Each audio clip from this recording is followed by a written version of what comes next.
This presentation is part science, part social, political science, part confessional.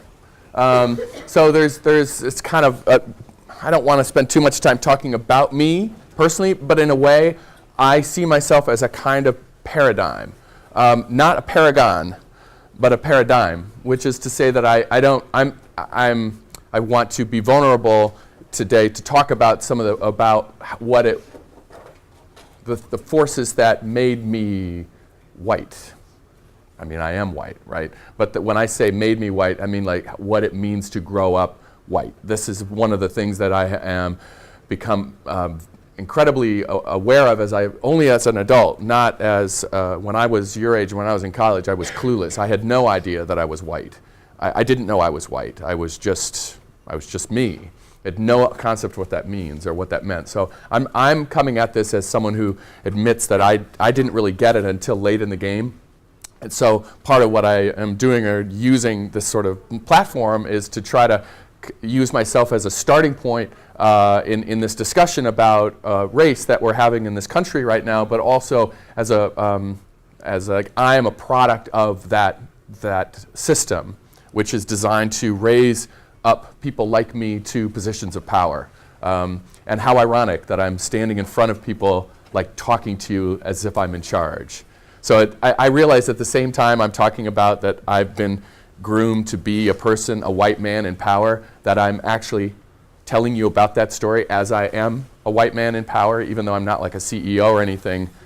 I'm a professional, right? So it's kind of, I'm aware of that as it happens, but I'm going to just continue to plow through that with the understanding that there is a greater goal here. So what I call this talk, being white, seeing black. I didn't just leave, I just shut the door. That was it, I'm done.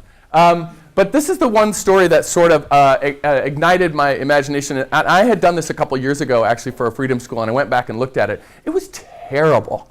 It was a terrible presentation. I was still growing in my own understanding about that and I ditched the whole thing and completely redid it. But I got to say, this is the one thing that sort of got me interested in this. This is Darren Wilson. This is the policeman that was involved in that was the shooter in Ferguson.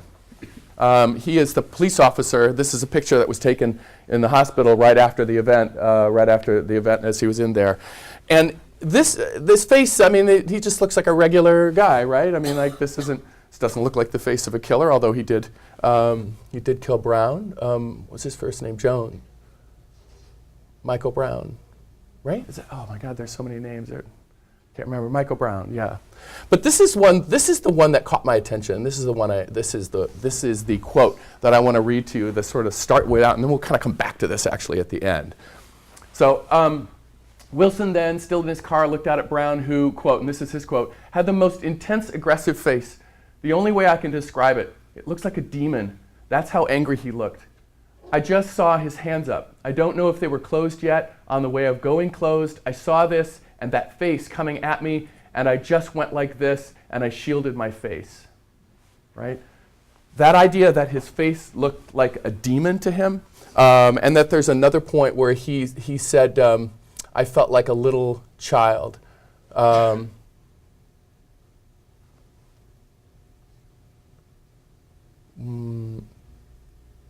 not going to take the time to do this, but there's another point in this testimony where he talks about being, feeling like he was a little child, and that there was like a monster coming after him, and he felt like a little child, and he saw the face of a demon. Now it's very tempting for us to look at that and go, yeah, right? But I want to take that actually as the premise for this talk, to actually take that seriously, that in that moment, this police officer, Darren Wilson, that when he saw that he actually saw the face of a demon at that point. And so the question for me, and the question I'm going to come at this, and that as a white man, seeing a black man come at him, triggered an association, triggered a vision in his mind that created an incredible sense of fear and panic. And so I'm very interested in, because I study genocide and talk about this a lot in my class, about the mechanics of fear and what happens actually on the neurological level when a person is terrified or when a person is scared. So that's the sort of the second half of that, is what I want to talk about, the science of fear and what happens in our brain when we encounter fear and how fear is built. But I want to also back up before I do this and sort of take this, I want to take this quote seriously. And we can measure sort of the implications of what happens if we take Darren Wilson's words at face value. And we actually believe him when he says that he saw the face of a demon and that he felt like a little child and being chased by a monster. I actually believe him when he says that. Now, does that mean, I want to say this right out front, does that mean that that justifies his actions? No. Those are two very different things. There's one thing about understanding exactly what his experience was, and there's another thing about assessing and judging what his actions were. Right? So I want to make a clear distinction right now as we go into this, that I'm talking about human perception. I'm talking about how people, and in this case I want to look particularly about how white people see blackness in America. And what are the factors, the cultural, historical, and neurological factors that led into this young man who is otherwise an upstanding citizen. Right? He's a police officer. He's trusted. We give him a gun. We tell him, you won't be, you have different rules. Teach him how to kill. There's nothing in his record that said that he was, although, wait, there was something. There was one of those officers, I'm not sure whether it was Ferguson, who had actually been kicked out of another police program, but they didn't vet him properly, but I don't think this is the guy. That's another one. Then that's a different problem. I'm sorry, Dr. Yeah. I will go off of this. We're going to go in the Prezi now. Okay. Yeah. So, wait. No. Okay. So we're going to go into this one, and this is where we're going to go at this from a kind of a historical point of view, and this is where my own sort of journey comes in, because I have a confession to make. I just had this thought 3 days ago. This is to say that I am unformed. I still have a lot of work to do as a white man. So I'm confessing here that one of the things that still comes up in my head, but this time I caught it. What's different now is that I hear the voice and I catch it instead of just not hear the voice and just continue on. But the voice that still exists 3 days ago, I added this one, is that for me, seeing a black man in a winter coat is strange. There's a voice inside of me that goes, black people don't wear coats. Why would a black person, that's foreign to them. Why might I think that? Trayvon Martin. No, it has nothing to do with the hoodie. It's not the hoodie. Really? Because usually advertising of winter coats will show you white people wearing winter coats, and so you never associate it with a black person wearing a winter Right. coat? This has to do with my upbringing. I grew up in rural Iowa, in the southwest corner, and I never even touched black skin until I was in college, right? I never knew or talked to anyone. And I grew up in a very friendly part of the world. I'm from, unfortunately, the same hometown as Joni Ernst. It's a shame, but I'm from Red Oak. She's 4 years younger than me. I know her family. I was very, very upset when she mentioned my hometown on the Tea Party response to the State of the Union address. But that's my own baggage. I got to work that out. But I grew up in this place where, for me, the depiction of black people that I grew up with was that black people are from Africa. They are from tropical places. They don't belong in northern regions. They're either from the south, where it's warm all the time, or they're from Africa, where it's warm all the time. And so for me, as a Midwestern boy growing up, seeing a black person with a coat on was out of place, because black people are not from places where you need a coat. They're from somewhere else. They might be there, but it's kind of an affect. It's kind of a necessity, but it doesn't look right. And you should be very puzzled right now looking at me, but I want to tell you that this is something that has been, that I never ever noticed for the longest time, that I thought that this looked strange. It has nothing to do with Trayvon Martin. But where did I get that idea that black people are tropical? that black people are from that place and that their place is that place. That they may be here in northern areas, they might be in places where you can't cope, but that's not their natural state. That's some of the sort of the messages that I grew up with in my particular part of the world that influenced the way I saw blackness, black people, black skin, how I interpreted that.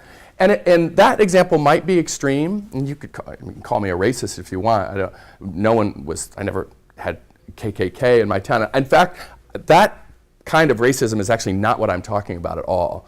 I'm not worried about the KKK. The KKK is a virtually powerless group of people. White people like to think that the problem is with the KKK.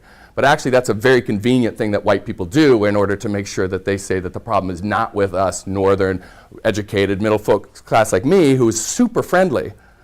And yet, what I want to stress in this talk is that there are things about me and the way I was raised and things that have come as a cultural package that have nothing to do with American History X or radical racism, but have very much to do with the way that I see black people.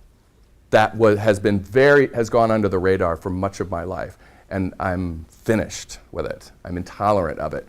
Still, it's there. 3 days ago, I had that thought. But at least I can hear it now. What I want to do is vocalize that to you guys so that maybe not that I'm blaming you. See, this is the thing. It's not about blaming people like if you think this thought, you're a racist. So the solution is tell yourself you don't think this thought. The answer is actually to start asking yourself, what do I think when I see black? What does it mean as a white person? And I am really speaking to white people in this talk, right? What does it mean to be white and see blackness? And what are our associations with that? And that we have to go back. In a way, I grew up thinking there were two worlds. There was a white world and there was a black world. There was white culture for white people and black culture for black people. And that those two things really didn't mix. And if you saw people in one or the other, that was out of place. So I never listened to hip hop and rap, early stuff in the 90s because I thought that was inappropriate for me as a white person to enjoy black music. I had to listen to white music. I'm white, so I listened to Kraftwerk and electronica and Daft Punk and all this stuff because they're white. That's white music, right? But black people listen to black music and white people listen. And so if a white person liked black music, I was like, that's not for you. In the same way, I would think the other thing, if black people like white music, I'd be like, wow, what do you see in that? That's not your music, right? That was my cultural upbringing, and that's what happened. So there are these other Americans, and I kind of touched on these. They have another home. Black people are tropical. They have another culture that's different than mine. They have different dance. They have different music. They have a different history. Different literature. There's black literature, and then there's other literature. There's black things, and there's other things, right? These are these two worlds. And also, the other idea that they're another race, that there are races in the world, and black people are one of those races, right? And just like I am a race, they are a race too. I could go off on that particular one quite a lot because I'm still working out this idea of whether or not there is such a thing as race. I'm beginning to think more and more that actually this is one of the most unhelpful constructs we have in the way we talk about what it means to be human when we fit people into races. Because we cannot resist the temptation to make them into a hierarchy. Once we say that one is a race and another, we just instantly compare and assess, and which is better, and which is higher, and which is lower. And there's a grand history in European tradition of ranking races, of higher to lower. And so I think this word is lost to us. I think we have to find a new way of talking about difference without talking about race, because race has been so infected in Western culture that we cannot talk about race without making evaluations about greater or lesser or hierarchy. And so I think that word is lost to me. But I've also been accused, and rightly so, by saying, well, that's easy for you as a white person to not talk about race and just pretend everything is equal, but you leave the structure in place. That's just another way of you of burying the problem of what this legacy has done to particular groups of people in this country. So you can't just pretend that race doesn't exist, because that's like saying you're colorblind. I don't see color. That's a lie too. That's the trap. That's kind of the bind I find myself in when I don't want to acknowledge the structure of racism by referring to people as different races, but then I don't acknowledge the structural problems that racism has caused and that we still live in. Just by not using that term race does not mean that we erase racism. And in fact, it is the most effective way of continuing racism, for us not to talk about race. And that's the one thing that white people don't want to do. We don't want to talk about race or racism or the structures that undergird a system which is designed to put people like me into power, which it's done, actually. Again, the irony is not lost on me. So what I want to look at is I want to look at a few things that have been coming out. There's been a lot of information that's been coming out in the last couple of years about this all started with the implicit association test, which was an online test. Anybody heard of this? Put out by Harvard University? Yeah, Colin, you've heard of it? Yeah, it was, this really did shake a lot of people up. This came out about 4 or 5 years ago. It's still online, you can still find it if you want. But it was the idea that we have implicit favoritisms that we are unconscious of and that operate underneath our consciousness. And that I remember taking the exam for the first time, and basically what you do is it's an association between faces. And you can do this with all sorts of things, but the one that really put them on the map was the idea of they would show black faces and then have associations with positive words and negative words, white faces, positive words and negative words, and you would click a button, a keystroke. When you chose, you were told to associate black faces in one of the rounds with positive words, and then you'd have black faces and negative words, and you had to hit the right word depending on what you were told to do. What they found was that if you were white, by and large, and this is pretty much true for everybody I've ever seen, you're much quicker to hit the key when you're told to associate a good positive word with a white face. And you take longer, this is measured in milliseconds, right? For you to hit a key to associate a black face with a positive word. It's like your brain has to think longer in order to make that association. And you're more apt to make mistakes, to actually hit the negative word even though you're supposed to hit the positive word. And the other thing is true too, people are more apt to hit the negative word when they see a black face, and it takes them longer to associate a negative word with a white face. Those milliseconds indicate huge spanses of time on a neurological level at the speed that we're thinking at. And so these findings started to come out and bubble out a couple of years ago, and it was shocking to people because people who would not have ever called themselves racist discovered that if they took the test, and there's tens of thousands of people that have done it, that they actually had these associations underneath that were sort of operating underneath their conscious level. It's sobering. Right? It's very sobering. I remember taking the test like 3 or 4 times until I got a moderate preference for African American faces. In what I was doing, and what I did, and maybe something we can talk about at the end of this talk, is that what I was doing was trying to reprogram my mind so that when I saw a black face, I could associate positive words for it as easily as I could negative, as opposed to what it was told me to do, right? Trying to make conscious what I discovered was unconscious bias. There are a lot of things that have been coming out with this. Hey, Noreen. So, I don't want to go there. I'm going to show you, this here, I just pulled these up here. This is the one, there is a recent, oh boy, this is really small, sorry. Let me see if I can make this bigger. Slate.com always has tiny text. Their font, every time you pull up a story on Slate, it's tiny. But this is a story, a recent study shows that people, including medical personnel, assume black people feel less pain. This was than white people. This was a study, very interesting, which is the idea that white people tend to think of black people as superhuman.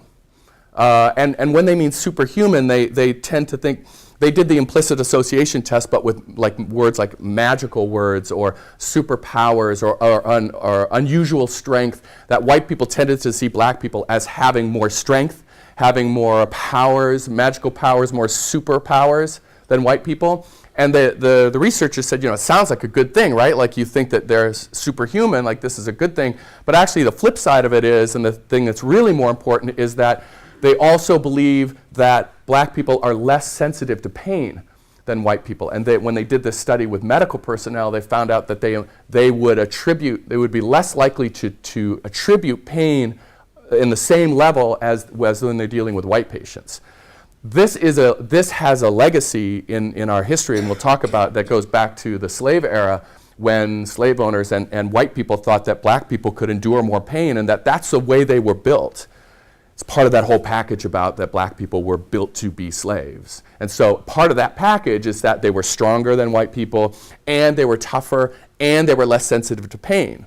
Now, as you translate that into the sort of post-formal slavery type of situation, that still hangs on in this sort of unconscious level, that we see black people as superhuman with superpowers that are not like us. And the important thing is that what we're continuing to do and things like this are starting to show is that white people don't see black people as the same as us.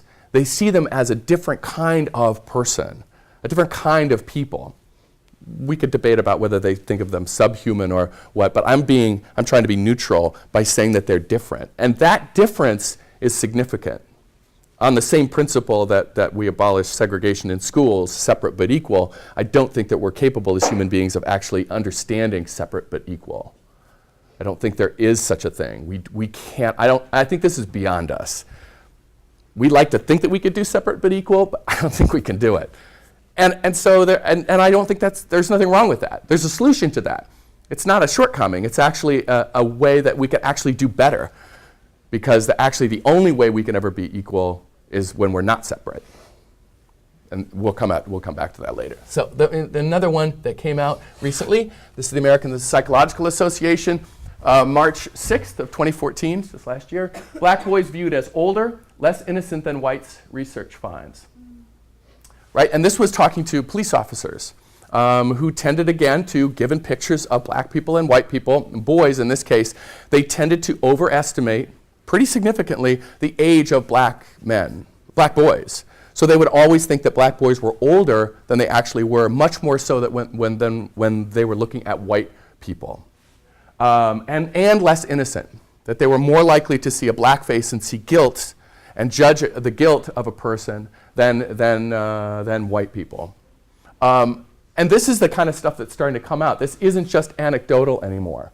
This is pointing to something that is endemic, something that is woven into our culture.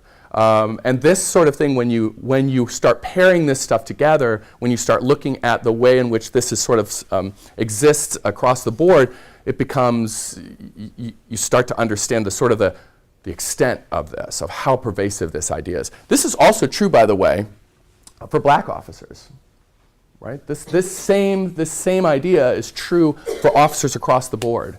They didn't find that there was a significant difference between black officers and white officers, which tells me that this is more systemic than even people realize, than anyone realizes. So this is how sort of subterranean this sort of stuff is, and this is the kind of stuff that's starting to come to light and make people ask questions. Why is that? That's the question that I ask. Where did we get this? Where does this come from? This is another one here. This is from ProPublica. This came out October. They're doing a lot more work into this. What we're finding out is that police units across the board don't keep track of a lot when it comes to police brutality. They don't keep the numbers about their shootings. They're not public. They're not even accessible. There's no database that shows how many times police shoot other people and who they shoot and why. We don't keep track of these things. And people are starting to ask, why don't we keep track of these things? And they're finding out that because there's no interest in keeping track of these things. This is another one that came out. A ProPublica analysis of killings by police show outsized risk for young black males. For many people, this is like not news. For many people, this is not news. But what it's coming is that the numbers are starting to come in. That the science behind what a lot of people already feel to be true are starting to come in, and these are harder to argue with than individual stories about particular police officers, which we can say, well, that's just a bad cop. He's a bad cop. This is a bad person. We need to punish that person and then get rid of him. The problem's not the system. The problem is the bad apple.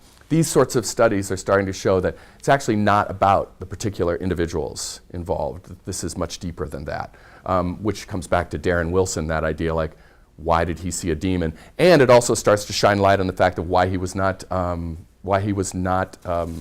grand jury chose not to try him. right? This all starts, these are pieces of a puzzle which start fitting together. So let me go back to my presentation. So, whoopsie.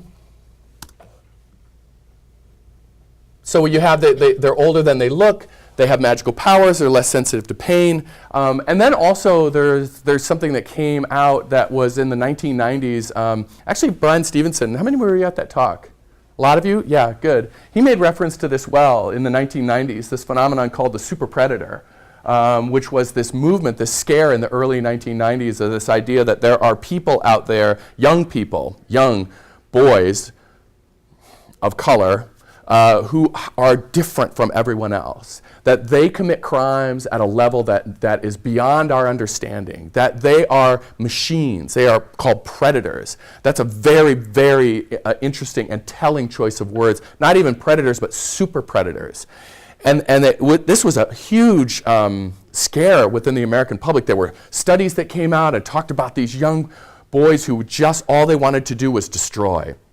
They had no purpose, they had no meaning, you couldn't figure it out, you couldn't rehabilitate them. There was nothing behind that except that they were different from us. The language flirts with going outside of what we consider to be human. You know, it kind of flirts with going outside of that they are predators as though they are nothing that we could ever reason with. The system can't take care of them, and the only way we can contain this problem is by putting them behind bars. That's the only way.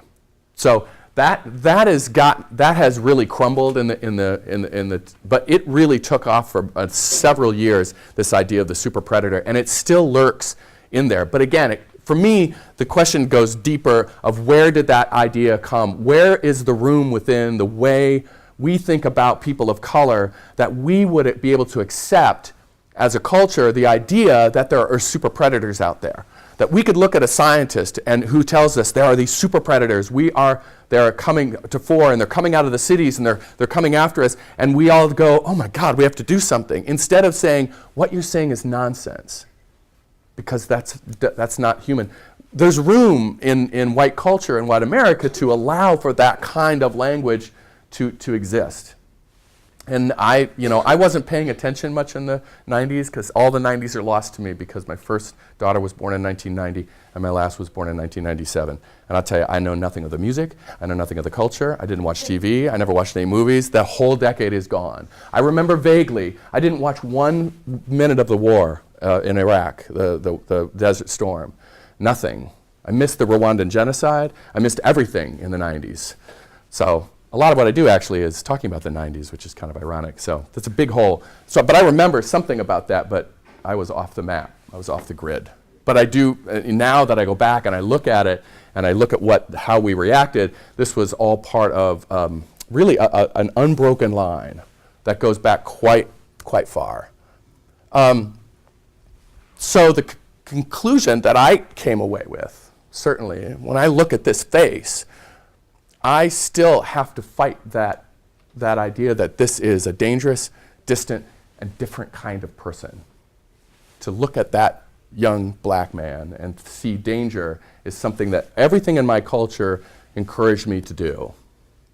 Everything in my culture encouraged me to see danger there in that face. And so this is where I think we as a country are starting, I think we're not the first time, but this is one of those turning point moments, I think, that we have an opportunity to maybe go forward faster than we have in the past, to really leverage this insight, this sort of moments of realization that some people are saying race relations are getting worse in this country. Look, it's deteriorating. Ever since Obama took office, things have gone downhill. Look at all these things. Look at Tamir Rice. Look at Ferguson. Look at Staten Island. Look at Brooklyn. Look at all these shootings. Look, everything's terrible. But in fact, what I think is happening, what I would say that this is part of the work we should have been doing 100 years ago. Right? This is part of the work. This realization of white people of how bad it is not a surprise to anyone of color. It's a surprise to us because we've been living in a world where we just thought that was taken care of.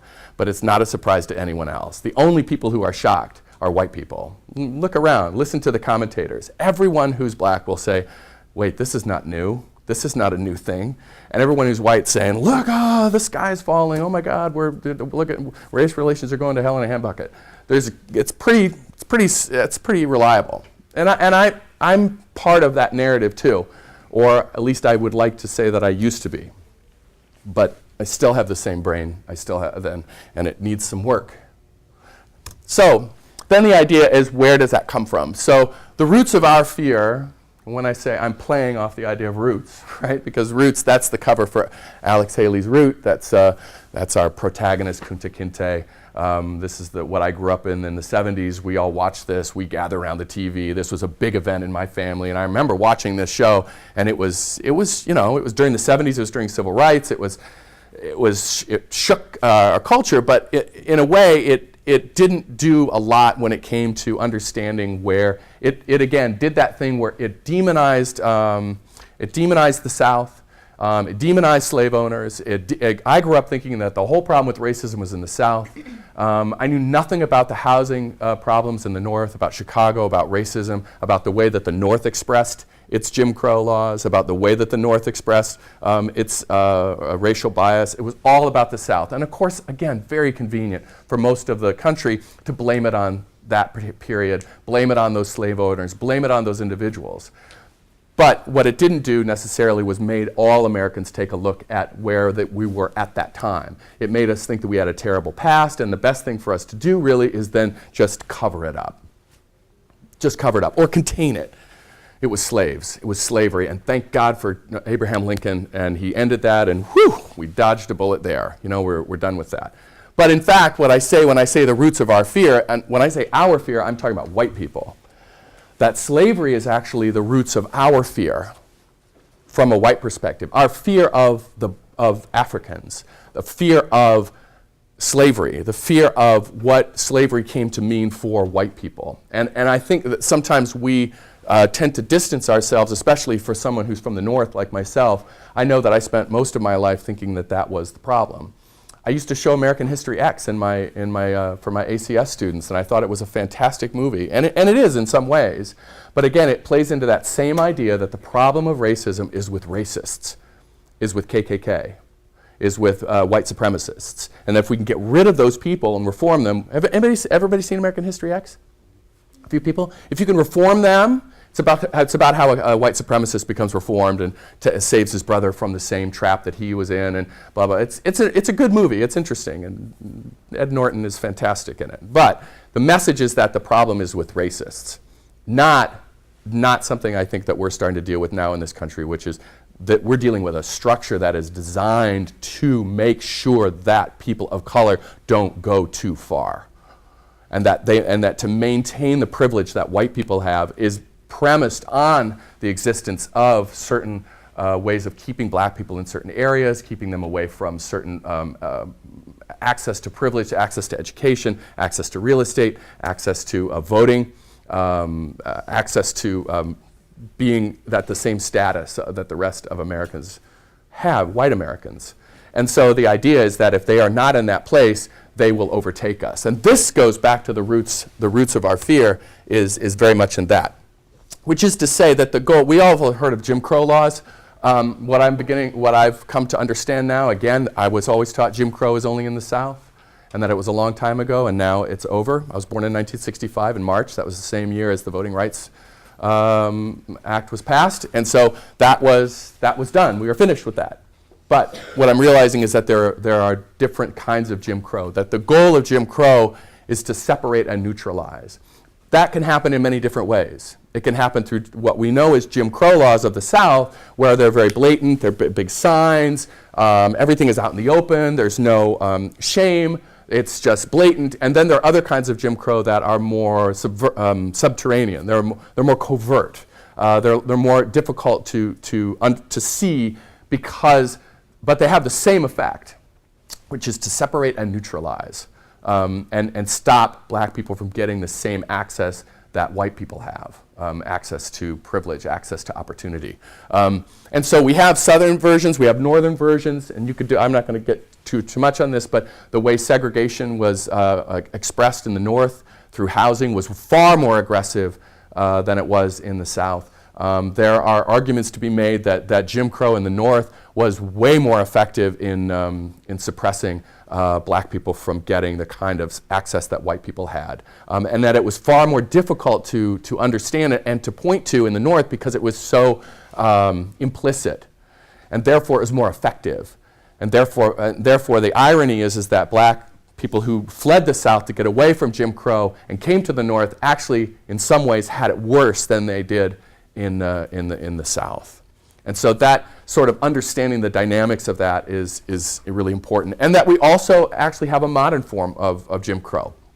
Anybody who's read Michelle Alexander and who knows Michael Stevenson, Brian Stevenson, know the kind of work that he's doing to really lift the lid on something that is bigger than just the North and the South, but has to do with the way that we treat the felony system in this country and the court system and how it is designed to express the goals of Jim Crow, but within a system that is buried underneath and out of sight and out of scrutiny for most Americans because it is embedded in the judicial system, which we all trust without question for the most part.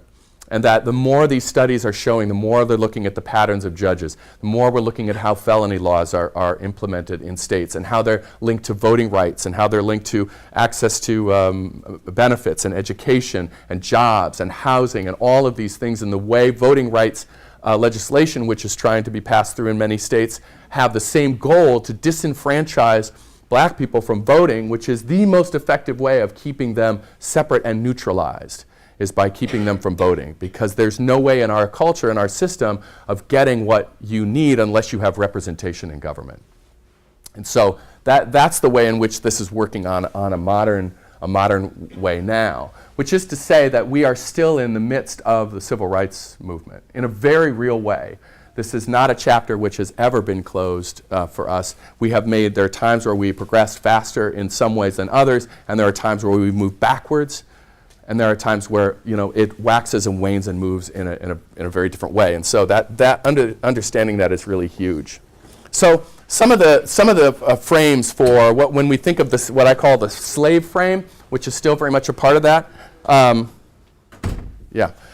Is that these are some of the sort of the tropes that Europeans had about Africans, not just Americans, but also Europeans as well. This is part of our colonial history, but European colonial history within Africa, but also how that was expressed in our particular form of colonialism, where instead of taking the land and everything and taking the land from taking what's under the ground, which is what European colonial powers did in Africa, Americans, we took what was above the ground and brought it to our country, right? And so the ways in which so Africans are happier when they're ignorant, they don't need education, they're a flight risk, so they have to be contained, they're in need of civilization, and when I put that in quotes, I mean this is Western civilization, this includes political structures, this includes religion, this includes society, this includes all of the ways that we think that we are civilized. And Western people have a very distinct way, we have a very distinct way of thinking what qualifies as civilization.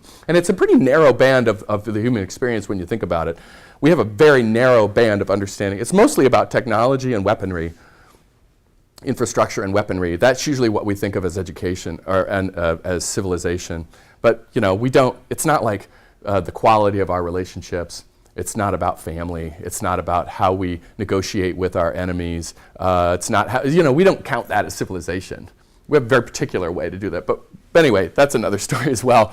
Also that black people are not family oriented. That's how you can take their children from them. That's why and they won't, that's not a big deal to them. This still lives very much today within the way we think about the black experience in this country. That they're built to work and that they're less complex. They're a simpler kind of human being. This was a prevalent idea in the way we thought about that. And so by us taking these people and bringing them to our country, we were doing them a favor. We were exposing them to civilization. We were giving them the benefits of being in America. And you can still find this thinking. I've heard this on politicians who aren't necessarily crazy, David Duke, KKK types, to say, hey, listen, if you look at slavery all in all, it's been better for them than to stay in Africa. Yeah, it was a bad for a while, but look, they got to be Americans. I mean, I've heard that, like, said without guile. Just like honestly, like, hey, listen, it was a tough road, but look, hey, you get to be American. That idea is incredibly difficult to unpack and root out, but it's part of a legacy. It's connected very much to that frame. Now, the reason I say frame, I'm not going to spend too much time on this actually. No, actually, I'm going to move on. I might come back to this one. This is about sort of the way that we as Europeans and our European culture sought to legitimize our power over this particular people, and the way that we sort of made it as if this is the best thing that we could do for them. So we created, listen, I'm doing it anyway. So we created creation myths that had white people to be more divine than black people. We have a hierarchy, a sort of like where lighter is better than darker, and so light skin is more divine because God is light. And so we have these sort of very medieval ideas that create the feeling, the illusion, the conviction that white people are closer to God, and therefore we have sort of status that is divinely ordained in us. And so we have to maintain this control of these people so we can maintain this hierarchy. But it's also about power too. And it's also about fear as well. This was especially true, and I still think this is part of the fear, which is what I'm kind of coming back to, is that idea that I think Americans still, what's one of the most enduring stereotypes about black people is that they're angry. They're angry at us for slavery. And so we don't want to talk about slavery because if we talk about that, it will get them mad, and then they will want revenge. Because there is there is guilt in white culture about slavery. The way we've dealt with that guilt is by repressing it, pushing it down, pushing it away as though we don't have any link to it. That's the way that our culture has dealt with that guilt. Not all cultures deal with that guilt in the same way, but Americans have definitely tried to manage that guilt of slavery, which is very telling because if we were so convinced as Europeans that this was the right thing, that we were ordained to do this, then why would we feel guilty and shameful about it? Why would we worry about black people who are wanting to get away and keeping them, like they're going to get angry and they're going to come after us and kill us? That's an interesting question because I don't think we really believed it. Because I think there was something profound in us that when you look into the eyes of another person, you see that person as another person. And I think part of the reason for the violence that we saw within slave culture was that people knew that these were other people. And that recognition that this was wrong at an elemental level created the need for more violence to overcome that sense of shame and guilt. And so you often see this in genocides, I think, as well, which is why I think babies and women are more brutalized in genocide than men, because of the feeling that there is a sense of an awareness that there's something fundamentally wrong about what's going on. So you have to compensate for that sense of guilt and shame with violence, because that is a much more powerful emotion. And so the violence in slave culture, I think, is an indication of the deep shame that we felt. And in the wake of slavery, sort of the way that we've dealt with that shame is to push it down. And white people have done this very successfully in this country. And so have I, by being complicit, by allowing this, by not knowing my history, by not knowing what it means to be white, to not understanding my privilege, to not doing the work of what every white person in this country should do, is to find out what your role is in this system. And then you decide whether you want to play or not. It's too easy for white people to just go along with it and just tell themselves that it's all good, because that's what the system wants you to do. It's designed for you to never have to ask who's paying for this. That's the beauty. That is, no one else has done it like America when it comes to that kind of stuff. It's quite impressive in kind of a sick way. So. But that fear is where I want to sort of switch over to the neuroscience of this. And I want to tell you, I'm humbled here. The neuroscience is moving so fast on this kind of stuff. We are in a balloon of information about the brain. The fMRI has just knocked it out of the park. It's really exciting. I mean, if you're interested in this kind of stuff, and if you want to be involved in brain, get in on this, because we're only less than 20 years with an fMRI. Is that right? My nursing, 20 years, maybe less, with an fMRI? Less. This is we can actually look at the brain in real time and see what is firing and really to see how we think.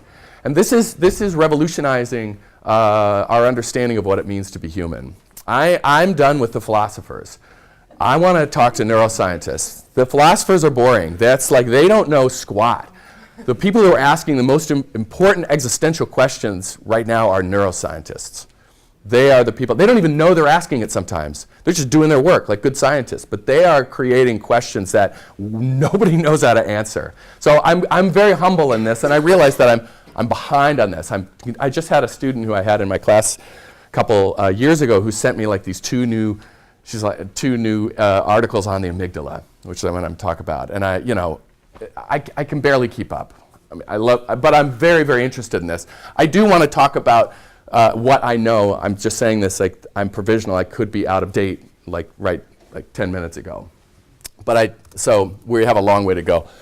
What part of the brain that I'm most interested in when it comes to fear, when it comes to perception, when it comes to understanding what people see and that link between perception and emotion is really in this part of the second tier of the brain in the limbic system, especially in the amygdala. I mean, if we get down here in the spinal cord, like that is a very deep part of that. This is our cortical area. This is the part that we usually think of as our brain. What we're understanding in neuroscience is that this part of the brain is far more involved in our everyday life than we thought. We used to think that this is where reason is, and reason's up here, and this is where our higher thinking is, and this is where we make decisions, and this is how we live, and this sort of takes care of our body and sort of keeps our heart beating and regulates our temperature. And now we're starting to realize that no, this stuff is all connected. And that when it comes to actually our understanding of what reason is, our understanding of how we make decisions is far, far less about this and far more about this. And the amygdala is at a particular place that in the body that is involved with the hypothalamus to make really quick decisions about whether or not information is worth, it values information. This is what I'm picking up. In a way, the amygdala is like a storage unit. It can create fear memories, but in a way that I used to think that, and I'm actually pushing away from that now. What I think we're realizing is that the amygdala is actually more like a sending station.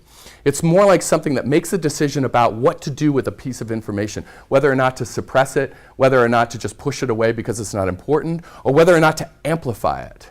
The amygdala is particularly good when it comes to fear stimulus. In judging and assessing whether or not an external stimulus should be valued as a fear stimulus or stimuli.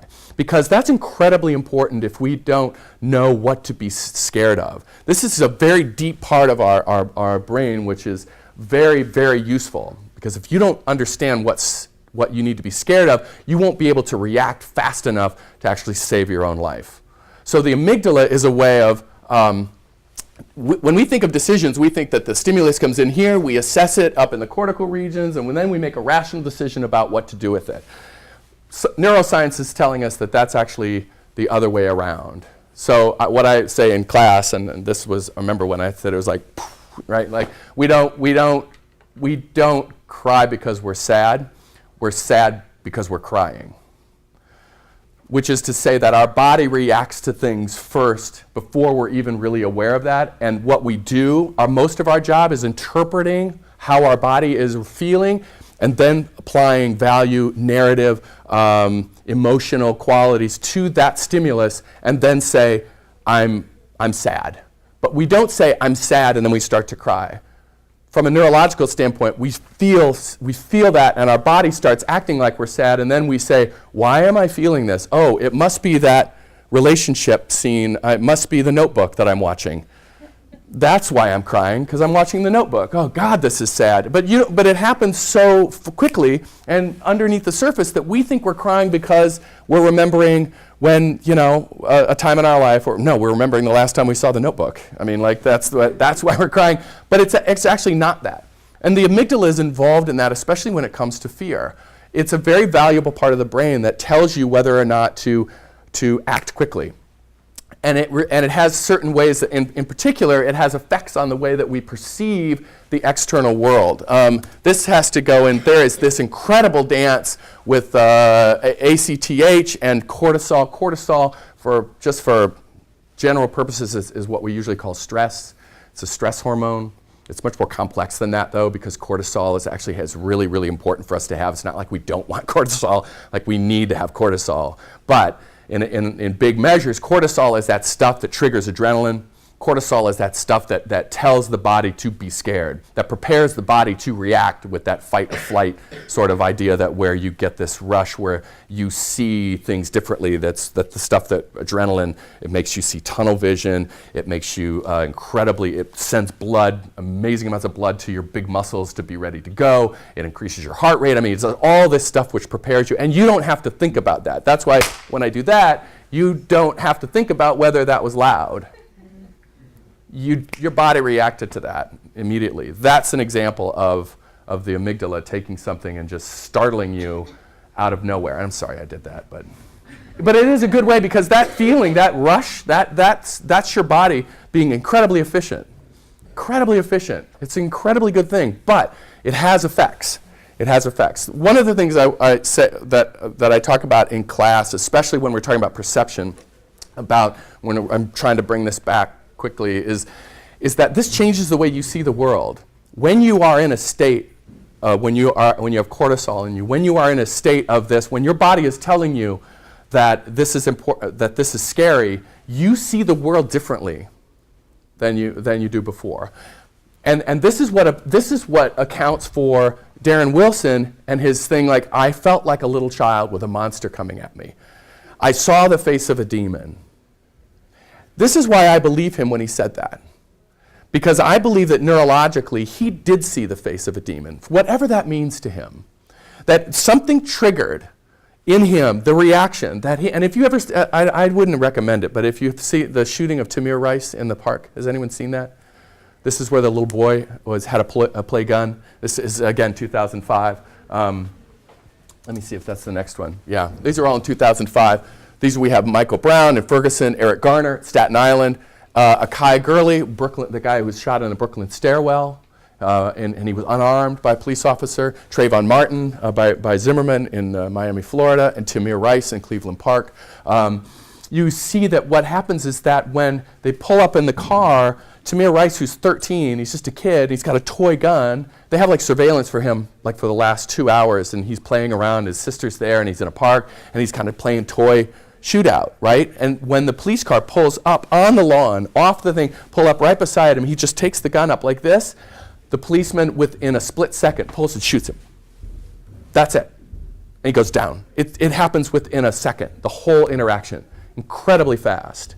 So that sort of reaction of and he wasn't tried either, right? These police officers are not tried. They are performing their duties as prescribed. There's nothing in the law that makes that illegal, because when these police officers, and I'm only saying police officers because they're the people who are involved in these, but that fear that they have, that association that they have when they see a black face, there is a lot of things going on that cause that reaction for their amygdala to send and value that to be a source of threat and fear, which will then send their body into a fight or flight scenario where they fear them more than they would if they see a white face. So this is the pairing that I see in between the sort of the legacy of slavery and the way our culture has feared blackness, feared for them for retribution for what we did in slavery, but also feared them because they're unknown, feared them because we keep them distant from us, because you fear things that you don't know.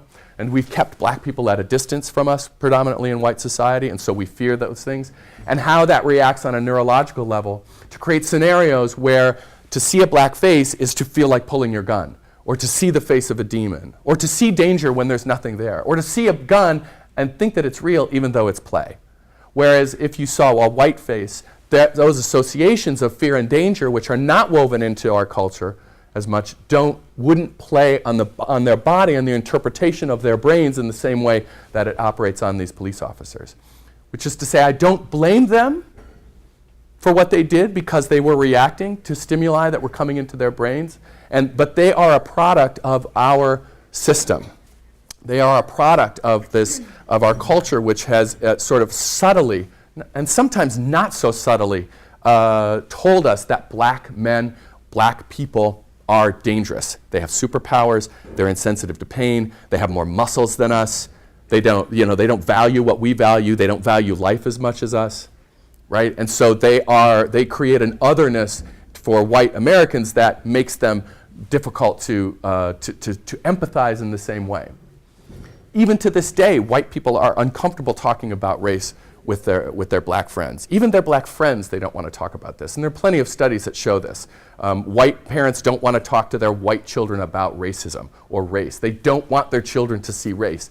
And there have been some really interesting studies about, they do these things in the schools where they have parents of young children, and they have they ask them to take home sort of homework, and they talk about racism and racial categories and how we stereotype. And what they found is that a lot of the white parents bowed out of they said, we don't want to be involved with this study. We don't want to do this because we don't want to teach our children that people are different.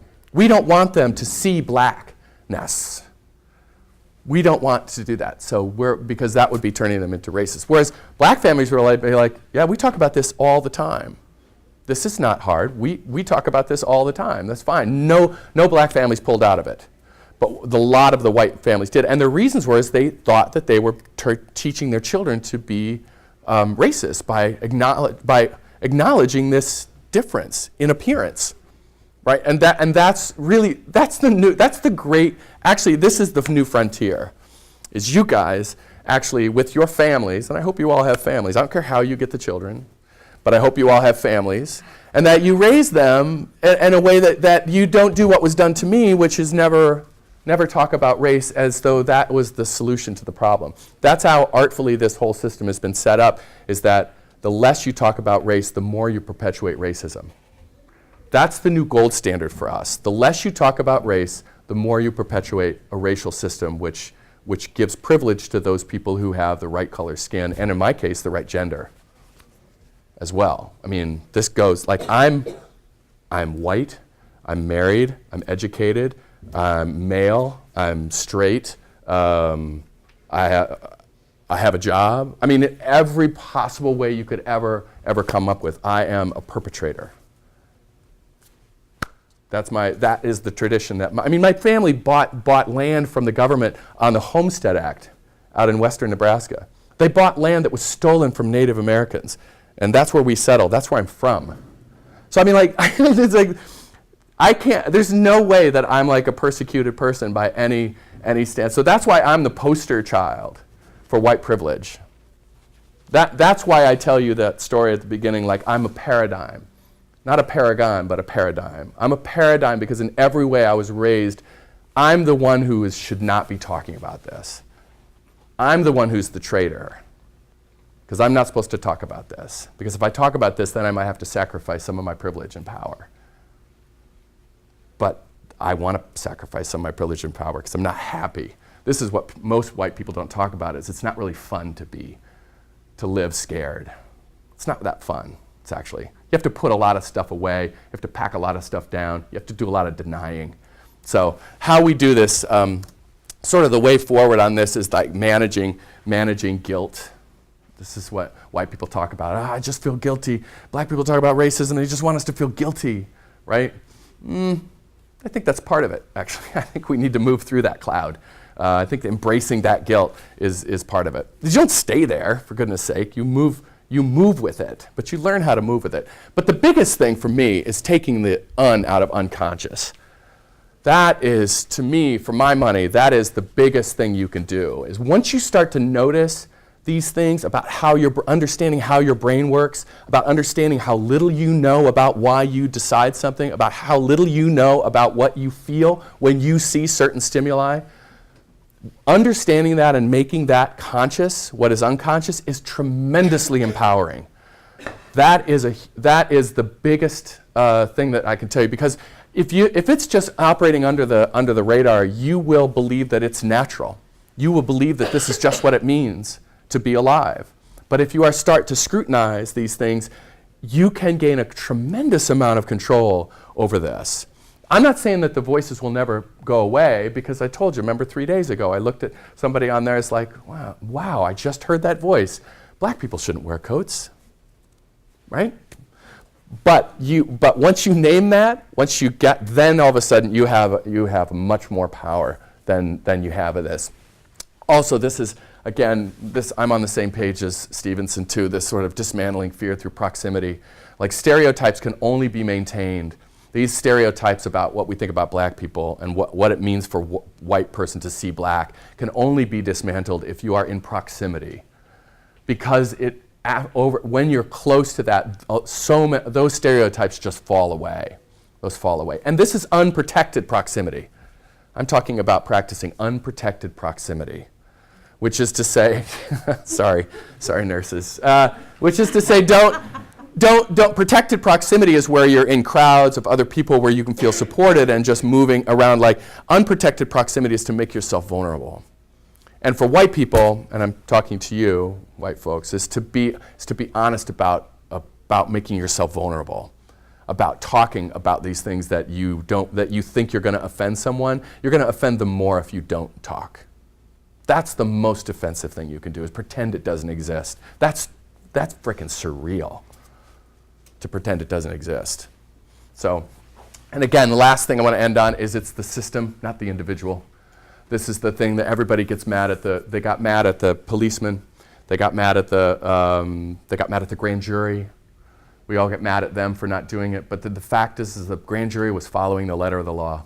In every one of these cases, the grand jury was doing exactly what the law told them to do, what precedent told them to do, what history told them to do, what they were told to do by the courts. This is not a breach of justice. So the problem is how we define justice in this country. So the problem is in the system. The problem is not the individuals. Insofar as we see these as problem cops that we have to get out of the system and get rid of them, the assumption is if we can get rid of the bad cops, we'll only have good cops. When the system itself is what we need to start examining. And frankly, this is what we're starting to do. This is what we're starting to do. We are starting to put task force. We're starting to scrutinize how we police. We're starting to scrutinize how we educate, how we do these things. Where are our cultural biases? That's incredibly important work. And so I think that's really the frontier. That's the place that we can do the most. But I think it's also important for us, in order for us to do that work with integrity, as white people, we have to know and be in touch with and be able to encounter and embrace our own history and scrutinize that, right? Because you're not responsible for what went in front of you. You're not responsible for that. But you know what? Now you're responsible. You're responsible with what you do with this information. So unfortunately, you showed up today. And you saw these things. And now you have to cope with it. You cannot turn around and pretend like you weren't here. That would be an offense. That would be an offense. So I have laid a burden on you, I hope. But hopefully it's one that will actually, it's better. It's a better way to live. So that's where I'm going to stop. I think we're right on time. But I want to also allow, we got a couple minutes. I'm curious. I wanted to end like 5 minutes ago, but if someone has any comments, maybe we can just do three comments or 3 minutes of comments. People have any reactions? Yeah. I think following the State of the Union, one thing I found particularly interesting was people's comments concerning the child care that Obama mentioned. And what I found, which kind of branches into the larger issue, is that people were very unempathetic. And it was directed at people of color, which was kind of unconscious, but that was where it was directed. And I think that overall, there seems to be just a lack of empathy. I mean, in the sense, not just being like, well, imagine what it's like being black, because it's not really that simple. I can't do that, yeah. You can't just do that. And I think allowing yourself to open yourself to other people's life experiences, like, working hard at your job. I actually encounter this more often than I'd really like to, but if you do well in your job, you'll succeed. That's the American dream. And it's like, but you're white. And I think that one of the biggest kind of barriers, some of the biggest barriers that are there are all due to a lack of empathy, because we assume our life experiences are comparable. Right. So absolutely. That's part of the American dream, is that we live in a meritocracy. So Harrison, you're absolutely right. There's a disconnect. And if I can do it, why can't you? Because we're all equal, right? That's part of what white privilege, which is a lack of empathy. I shouldn't say that I can't imagine, but I can only imagine, right? That's different than I know how you feel. but I can only imagine. And you can do that work. But it is about empathy. Empathy is huge. Empathy is huge. It is learned. It is not, we all have the capability, but it's a learned skill. But it's dangerous, really dangerous to be empathic on all levels, especially with people who are saying like, well, this does suck. That would suck. I wouldn't be able to live with that. Then what do? Then you have to change. And that's scary for a lot of people. So it's a good comment, though. Brianna, did you ever hear? Yeah, I wonder if I feel almost as though we need to take into account when the shooting of the little kid happened that a few days, a week before that, 2 cops were shot. Mm-hmm. But when they were in a patrol car Mhm. eating lunch. Mm-hmm.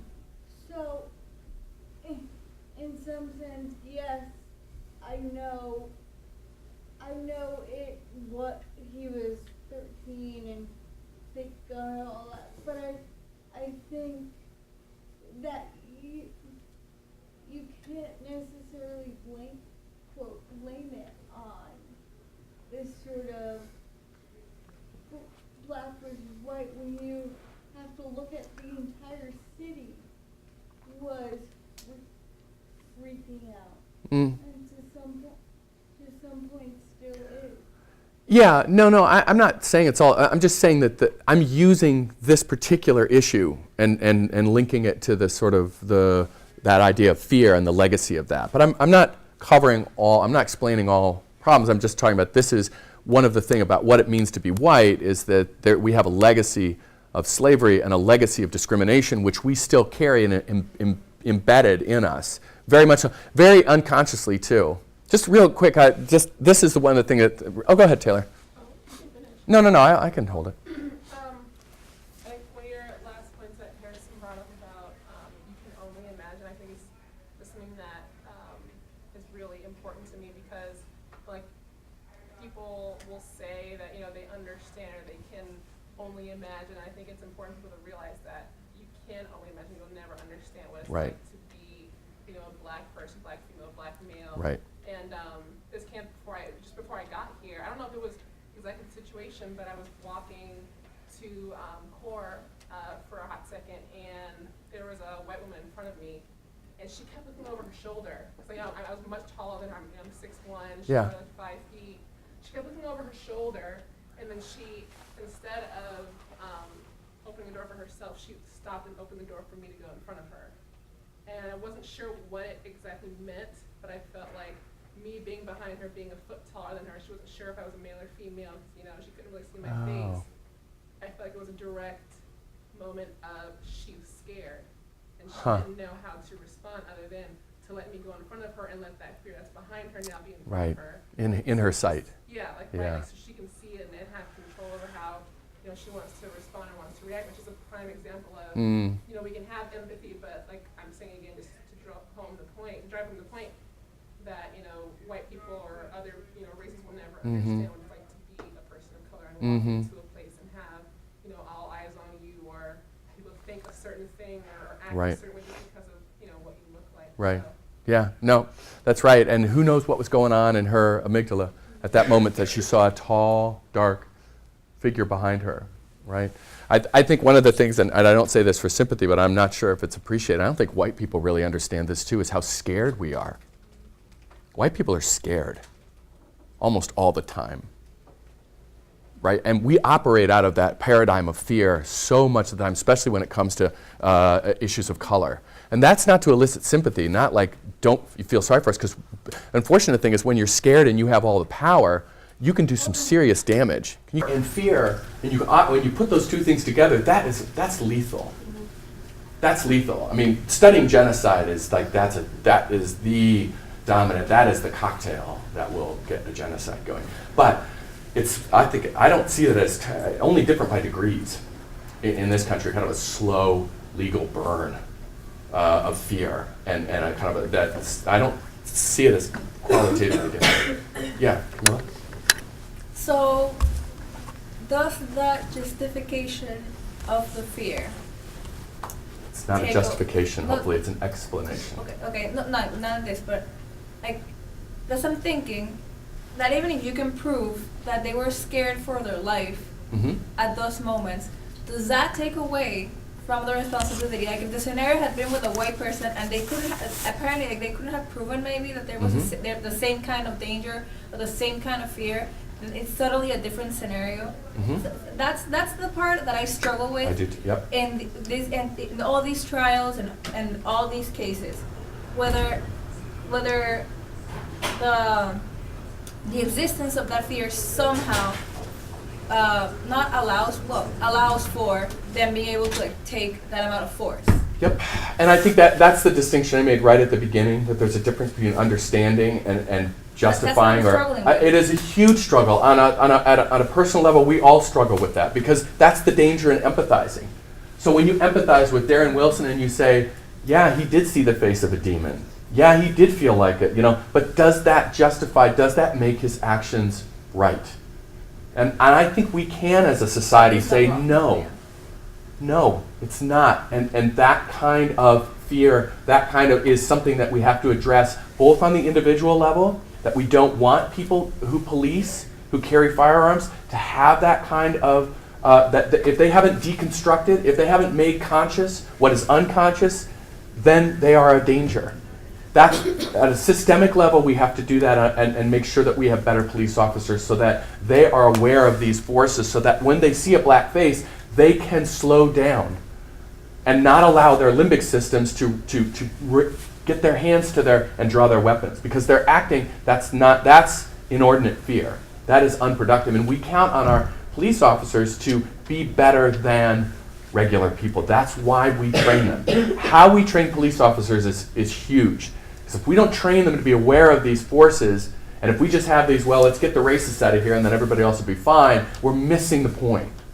But that doesn't mean that I sanctioned that. I think that if he had been tried, it would have felt very unfair to him, because he would have been like, no one else has been tried before, and now you start with me, right? But it's got to start somewhere. This is a hard thing for society. Like, where do you start? Where do you change the culture? And who's going to be the first cop to be tried on that? When no one else in front of him had. But he's the first. You know why? Because we've shifted as a culture, and that's no longer acceptable. This is the fight we're in, because police departments are saying, you can't change the way we do that. And society is starting to say, yes, we can. We try to do it with the military. We try to do, this is how we roll as a culture. This is the work that we have to do. And the more we press to raise the standards of this, then that's when change will happen. If we just let them go and just let them decide, we won't see a lot of change. We won't. Great comments. Excellent. Thank you all for coming very much. I appreciate it.